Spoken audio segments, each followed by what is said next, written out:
दौरान भी कहा था कि ऐशो आराम वाले व्यक्ति हैं। लोग कहता है, हम तो नहीं जानते हैं उनके बारे में, लेकिन लोग कहता है कि 2 बजे तो सो के जगते हैं। तो जो व्यक्ति 2 बजे जगता हो वो कैसे किसी के दुख में खड़ा होगा और किसानों का हालात देखेगा, किसानों के खेत में पानी है नहीं है, वे सुध कहां से लेंगे? ये सुध लेने का समय उनके पास है नहीं, जीत गए।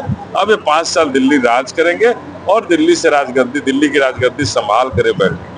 लेकिन पानी के लिए तो ये दोषी बता रहे हैं बिहार सरकार को।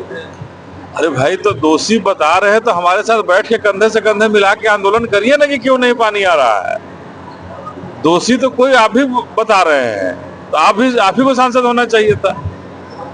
आप भी दोषी बता रहे हैं कि कौन है दोषी। दोषी तो खोजना आसान है, लेकिन उस काम को कराना मुश्किल है ना। काम क्यों नहीं करा पा रहे हैं, क्यों नहीं खेतों में पानी ला पा रहे हैं? तो ये एक्सीडेंटल जरूर सांसद हैं और हमें लगता है कि जनता आज से ही पुनर्विचार शुरू कर दी है कि हमसे बहुत बड़ी गलती हो गई, ऐसे सांसद को बख्शा।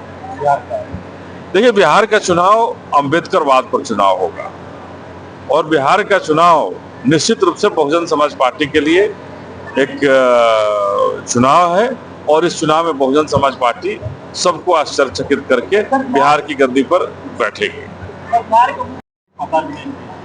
लेकिन एक चीज आप गौर कीजिएगा कि सारे लोग जो आ रहे हैं ये कहीं ना कहीं बाबा साहब को मानने आ रहे हैं और बाबा साहब के लोगों को मनाने आ रहे हैं। ये आश्चर्य है कि जिस मोदी जी की चर्चा कर रहे हैं वो भी आए हैं तो इस नीला रंग के गमछे में आए हैं बिहार में। शायद पहली उनकी यात्रा हुई होगी जो नीला गमछे में गेरुआ छोड़ करके नीला पहन करके आए।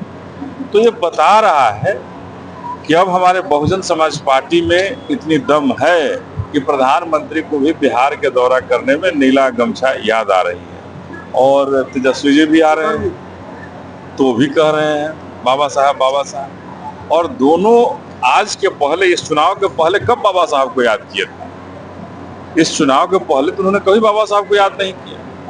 ये लोग बहुरूपिये हैं और केवल बाबा साहब के नाम पर गुमराह करने की चाहते हैं इनकी। और जिस तरह से आज तक इन्होंने देश को गुमराह किया, देश की जनता को गुमराह किया, बिहार के लोगों को गुमराह किया, ये भी एक गुमराह करने का चाल है और लोग गुमराह करना चाहते हैं।